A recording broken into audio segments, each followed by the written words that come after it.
एक रात सह्याद्री की पहाड़ियों पर एक युवा खड़ा था।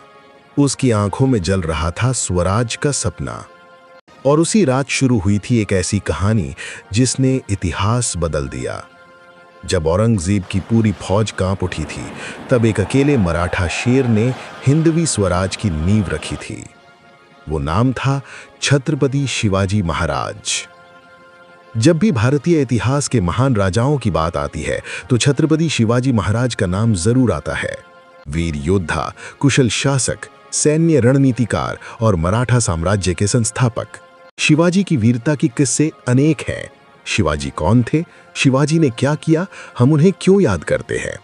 बचपन में हम सभी ने शिवाजी के बारे में पढ़ा तो जरूर होगा।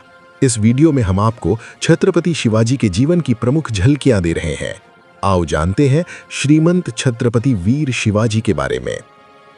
वे महाराष्ट्र के एक प्रमुख राजनेता, साम्राज्य के संस्थापक और मराठा साम्राज्य के प्रथम छत्रपति थे। छोटी उम्र में ही चुनौतियों का सामना करते हुए कई युद्ध लड़े और अपना पूरा जीवन धर्म की रक्षा के लिए समर्पित कर दिया था।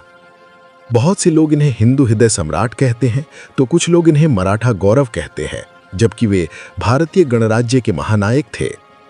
शिवाजी का जन्म 19 फरवरी 1630 को शिवनेरी दुर्ग, पुणे, महाराष्ट्र में हुआ था।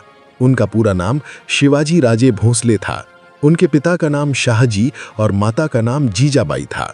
शिवाजी पर उनकी मां के धार्मिक गुणों का गहरा प्रभाव था। भोसले एक मराठी क्षत्रिय हिंदू राजपूत की एक जाति है। शिवाजी के पिता भी काफी तेज और शूरवीर थे। शिवाजी महाराज के लालन पालन और शिक्षा में उनके माता और पिता का बहुत ही ज्यादा प्रभाव रहा है। उनके माता और पिता शिवाजी को बचपन से ही युद्ध की कहानियां तथा उस युग की घटनाओं को बताती थीं। खासकर उनकी मां उन्हें रामायण और महाभारत की प्रमुख कहानियां सुनाती थीं, जिन्हें सुनकर शिवाजी के ऊपर बहुत ही गहरा असर पड़ा था। अगर आप भी मानते हैं कि शिवाजी महाराज सिर्फ राजा नहीं, एक सोच थे, तो कमेंट में जरूर लिखो, जय भवानी, जय शिवाजी। सन 1640 और 1641 के समय बीजापुर महाराष्ट्र पर विदेशियों और राजाओं के आक्रमण हो रहे थे। शिवाजी महाराज मावलों को बीजापुर के विरुद्ध इकट्ठा करने लगे। मावल राज्य में सभी जाति के लोग निवास करते हैं। बाद में शिवाजी महाराज ने इन मावलों को एक साथ आपस में मिलाया और मावला नाम दिया। इन मावलों ने कई सारे दुर्ग और महलों का निर्माण करवाया था। इन मावलों ने शिवाजी महाराज का बहुत ज्यादा साथ दिया। बीजापुर उस समय आपसी संघर्ष और मुगलों के युद्ध से परेशान था, जिस कारण उस समय के बीजापुर के सुल्तान आदिल शाह ने बहुत से दुर्गों से अपनी सेना हटाकर उन्हें स्थानीय शासकों के हाथों में सौंप दिया था। तभी अचानक बीजापुर के सुल्तान बीमार पड़ गए थे और इसी का फायदा देखकर शिवाजी महाराज ने अपना अधिकार जमा लिया था। शिवाजी ने बीजापुर के दुर्गों को हथियाने की नीति अपनाई और पहला दुर्ग तोरण का दुर्ग को अपने कब्जे में ले लिया था। अगर आप सच्चे योद्धाओं की कहानियां महसूस करना चाहते हैं तो हमारे चैनल विमल एनिमेशन को सब्सक्राइब करके बेल आइकॉन जरूर दबाएं। तोरण का दुर्ग पुणे में है। शिवाजी महाराज ने सुल्तान आदिल शाह के पास अपना एक दूत भेजकर खबर भिजवाई कि अगर आपको किला चाहिए तो अच्छी रकम देनी होगी। किले के साथ साथ उनका क्षेत्र भी उनको सौंप दिया जाएगा। शिवाजी महाराज इतने तेज और चालाक थे कि आदिल शाह के दरबारियों को पहले से ही खरीद लिया था। शिवाजी जी के साम्राज्य विस्तार नीति की भनक जब आदिल शाह को मिली थी तब वो देखते रह गया। उसने शाहजी राजे को अपने पुत्र को नियंत्रण में रखने के लिए कहा, लेकिन शिवाजी महाराज ने अपने पिता की परवाह किए बिना अपने पिता के क्षेत्र का प्रबंध अपने हाथों में ले लिया था और लगान देना भी बंद कर दिया था। वे 1647 ईस्वी तक चाकन से लेकर नीरा तक के भूभाग के भी मालिक बन चुके थे। अब शिवाजी महाराज पहाड़ी इलाकों से मैदानी इलाकों की ओर चलना शुरू कर दिया था। शिवाजी जी ने कोकण और कोकण के 9 अन्य दुर्गों पर अपना अधिकार जमा लिया था। शिवाजी महाराज को कई देशी और कई विदेशियों राजाओं के साथ साथ युद्ध करना पड़ा था और सफल भी हुए थे। बीजापुर के सुल्तान शिवाजी महाराज की हरकतों से पहले ही गुस्से में था।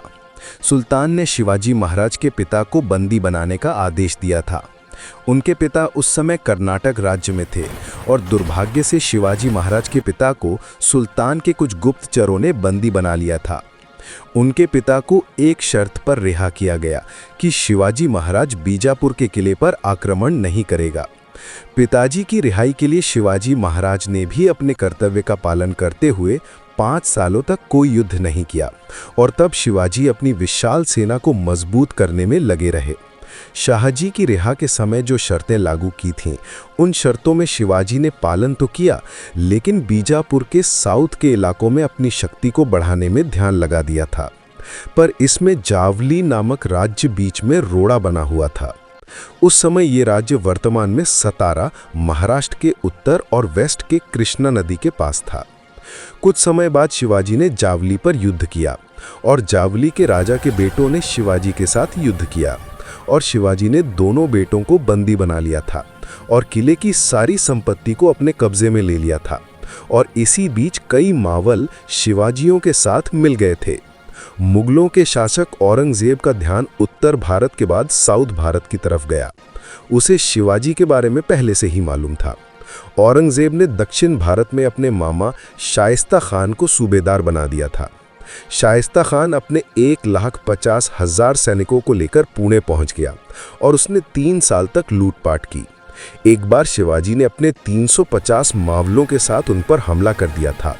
तब शाइस्ता खान अपनी जान बचाकर भाग खड़ा हुआ और शाइस्ता खान को इस हमले में अपनी 4 उंगलियां खोनी पड़ी। इस हमले में शिवाजी महाराज ने शाइस्ता खान के पुत्र और उनके 40 सैनिकों का वध कर दिया था। उसके बाद औरंगजेब ने शाइस्ता खान को दक्षिण भारत से हटाकर बंगाल का सूबेदार बना दिया था। इस जीत से शिवाजी की शक्ति और मजबूत हो गई थी। लेकिन 6 साल बाद शाइस्ता खान ने अपने 15,000 सैनिकों के साथ मिलकर राजा शिवाजी के कई क्षेत्रों को जलाकर तबाह कर दिया था। बाद में शिवाजी ने इस तबाही को पूरा करने के लिए मुगलों के क्षेत्रों में जाकर लूटपाट शुरू कर दी। सूरत उस समय हिंदू मुसलमानों का हज पर जाने का एक प्रवेश द्वार था। शिवाजी ने 4,000 सैनिकों के साथ सूरत के व्यापारियों को लूटा, लेकिन उन्होंने किसी भी आम आदमी को अपनी लूट का शिकार नहीं बनाया। शिवाजी महाराज को आगरा बुलाया गया, जहां उन्हें लगा कि उन्हें उचित सम्मान नहीं दिया गया है। इसके खिलाफ उन्होंने अपना रोष दरबार पर निकाला और औरंगजेब पर छल का आरोप लगाया।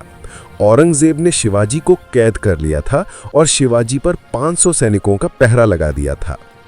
कुछ ही दिनों बाद 1666 को शिवाजी महाराज को जान से मारने का औरंगजेब ने इरादा बनाया था, लेकिन अपने बेजोड़ साहस और युक्ति के साथ शिवाजी और संभाजी दोनों कैद से भागने में सफल हो गए।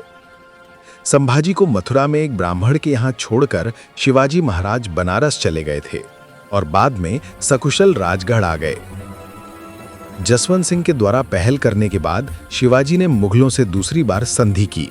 1670 में सूरत नगर को दूसरी बार शिवाजी ने लूटा था।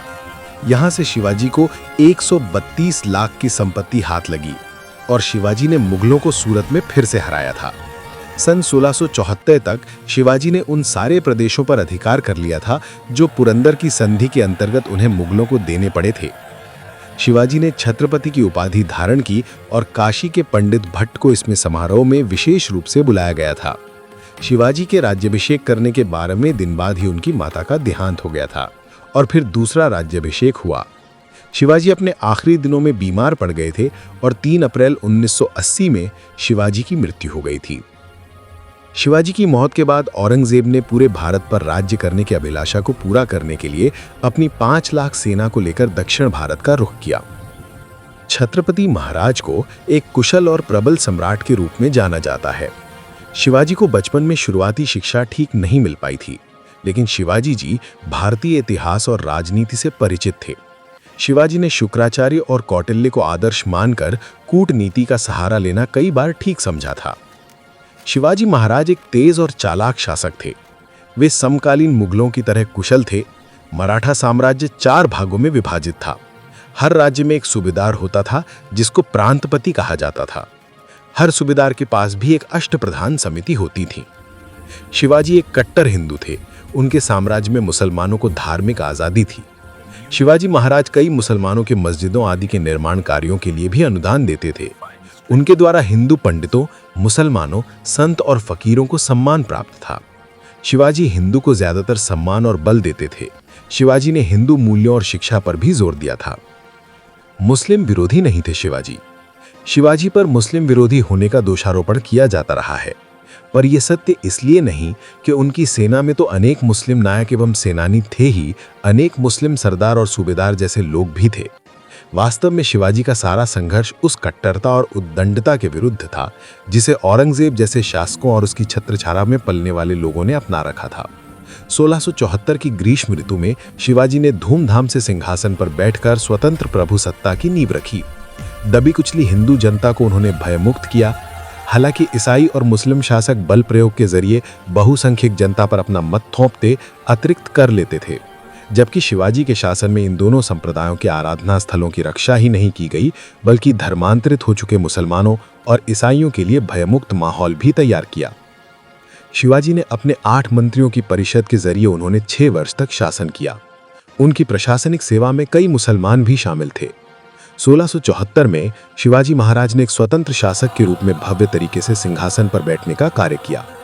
उस समय दबे कुचले हिंदू समुदाय ने उन्हें अपने महान नेता के रूप में स्वीकार कर लिया था। उन्होंने लगभग 6 वर्षों तक अपने क्षेत्र का शासन अपने 8 मंत्रियों के मंत्रिमंडल के माध्यम से किया। छत्रपति शिवाजी महाराज, जो एक समर्पित हिंदू थे और अपने धर्म के रक्षक होने पर गर्व महसूस करते थे, उन्होंने एक महत्वपूर्ण आदेश देकर परंपरा को तोड़ने का साहस किया। उन्होंने ये निर्देश दिया कि उनके 2 रिश्तेदार, जिन्हें जबरन इस्लाम में परिवर्तित किया गया था, उन्हें पुनः हिंदू धर्म में वापस लाया जाए। ये कदम न केवल उनके धार्मिक विश्वास को दर्शाता है, बल्कि ये भी बताता है कि वे अपने समुदाय के प्रति कितने समर्पित थे। शिवाजी महाराज का ये निर्णय उनके नेतृत्व की महानता और उनके धर्म के प्रति उनकी निष्ठा को उजागर करता है, जिससे उन्होंने अपने समय के हिंदू समाज में एक नई जागरूकता और आत्मसम्मान की भावना को जन्म दिया।